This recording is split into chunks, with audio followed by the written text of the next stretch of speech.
নমস্কার, আমি পল্লবী। বই পোকার আসর ব্লগে আপনাদের সবাইকে জানাই সুস্বাগতম।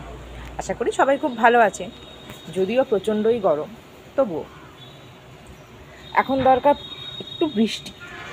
যদিও এই সেদিন একটা নিম্নচাপে প্রভাবে রেমাল চলে গেল আমাদের ওপর দিয়ে।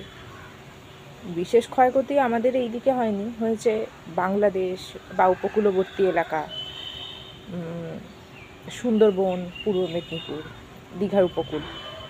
যাই হোক, সবাই এই বিপর্যয়, এই অসুবিধা কাটিয়ে উঠবেন, ভগবানের কাছে এই প্রার্থনাই রাখি।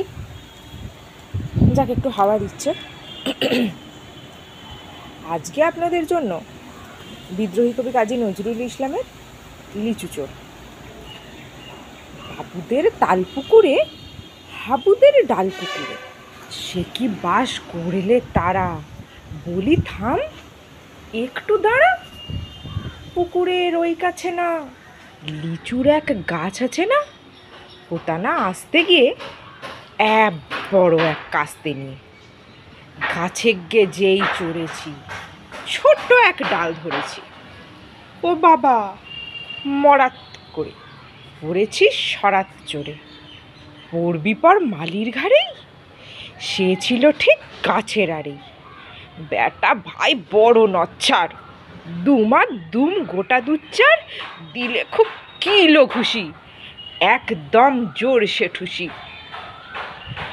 আমিও বাগিয়ে চাপড়, দেহাওয়া চাগিয়ে কাপড়, লাফিয়ে ডিঙনো দেয়াল, দেখি এক ভিটরে শেয়াল।